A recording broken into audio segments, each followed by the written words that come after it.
I mean, this idea of uh, realizing or embracing that reason isn't sufficient or doesn't go far enough to account for most instances. Do you think in society right now that we've embraced this idea? Yeah, no, I don't think we're very close to what Nietzsche would envision, at least, or what would be a healthy amount. There's still, I think, a lot of you know, mistrust of the instincts and placing reason on top of everything else. I mean, despite a lot of sort of philosophical and academic work, as I mentioned, postmodernism, for instance, and a lot of insights in psychology, I think, which acknowledge this. The limitations of reason. I think as a society we're still like quite far from embracing it. I think the biggest change now would probably be in terms of science, because I mean that was obviously a big factor for the Enlightenment as well. But that drive has only hypertrophied in time now. So we look to science for the answer to a lot of questions which science can't really give.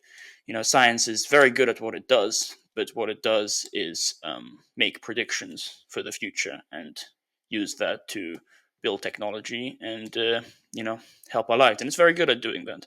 But I think there is still an idea that science is somehow going to give us values, tell us how we should live our lives, and that is something that's simply out of the domain of science, and which is what science can't do. And I also think, given the death of God, science has obviously tried to fill in this void, right, as the giver of normativity, the thing that tells us what we should be doing with our lives. And I think technology and AI as sort of a culmination, sort of the highest point of this technology, is an even more strong instinct in this direction.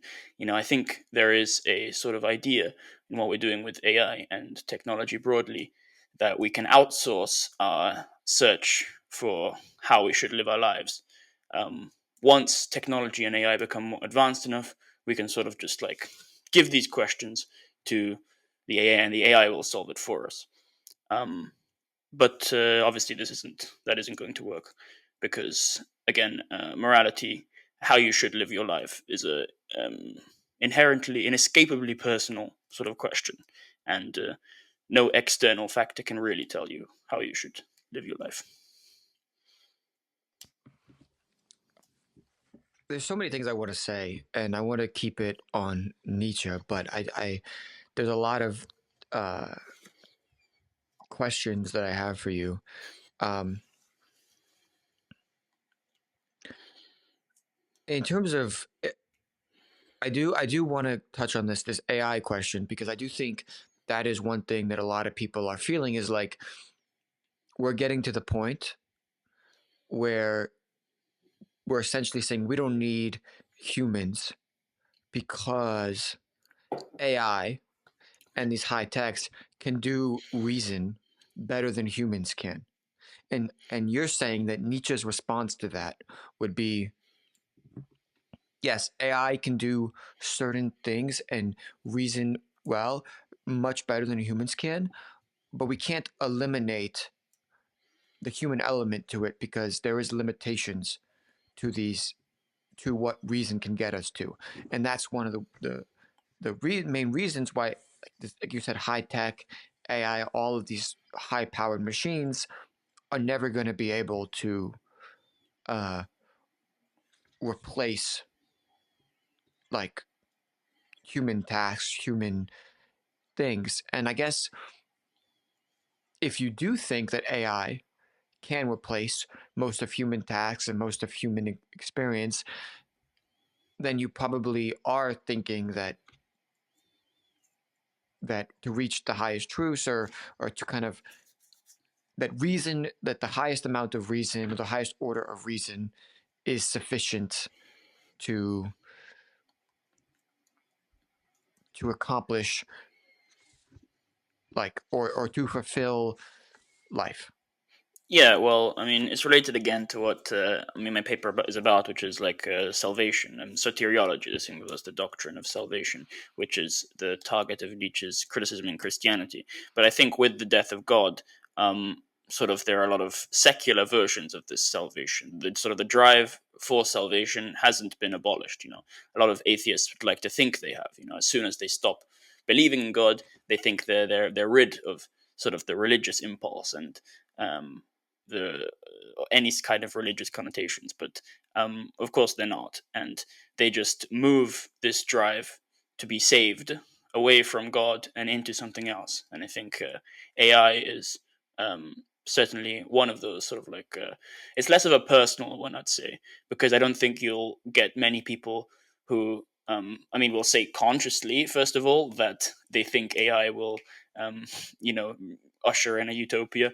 But even on a personal level, I don't think they're banking a lot on AI doing this. I think the personal sort of like means of salvation following the death of God would be more something like, I don't know, romantic love, I'd say, or fame. I think is a big one in nowadays society, and money, I suppose. Um, but AI would be more of, I think, a collective project, collective salvation project and hope that we've put ourselves into.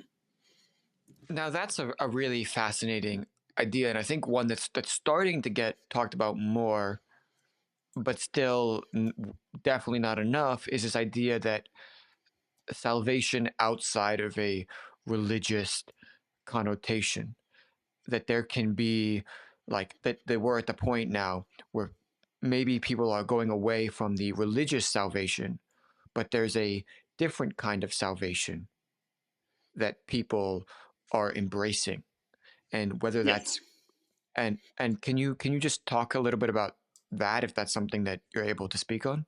yeah, absolutely. As I said, the um, even though we've sort of decided as a society that we don't value sort of religion as such, um, we still have the impulses within us, the desire for salvation, which devalues our current life and makes us want to be saved from something else. To bring it back to Nietzsche quite briefly, I'll say the point of my paper in comparing it with Zen as well, especially, is that sort of Nietzsche's solution to this is to get rid of that impulse in the first place, right? To get rid of the impulse for salvation. That is sort of, you could see as as his project, and he thinks that's the only way, I think, that you can properly deal with the death of God is by sort of taking a step back to pre-Christian, pre-Socratic times as well. I mean, a step back in a sense that's misleading. Um,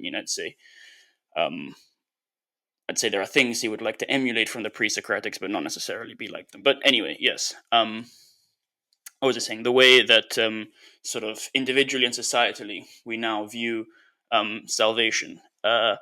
Yeah, well, as I was saying, those three ones are probably, I think, the most prominent individual responses: love, fame, and money.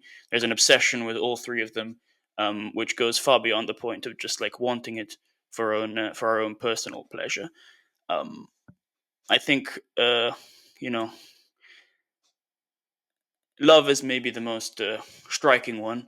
That I think we get this myth that there is something wrong with me right now. There is something wrong with existence in general, with my life, and the thing that is wrong with it is that I haven't found the right person yet. And as soon as I find the right person, everything will be fine. We'll be in love, and it'll just go on forever. But of course, real love is hard work. It's not something easy, and it won't alleviate that sense of something being wrong with you. I mean, as a society, are obsessed with romantic love. We see this in all like movies and culture and the way we speak about this and everything. But it wasn't always the case. Certainly, actually, in Greek times, Plutarch has a passage where he talks about all the various forms of love, and romantic love is brought up, eros, and an obsession with eros, sort of like devoting yourself to your romantic partner, wholeheartedly to the point where you would sacrifice your life for them. That was sort of seen as weird, right? He mentioned it's kind of a weird thing. They sort of acknowledge that, yeah, it happens sometimes, and when you see these kinds of people, you sort of look at them with a bit of pity. Maybe they've been afflicted by some kind of like strange disease. This is not to say they don't value romantic love at all. Of course, it's important. They just don't have this obsession with it, where you sort of devote your entire life to this. So as I take it just from what you said, Nietzsche's critique is not limited to this kind of religious salvation.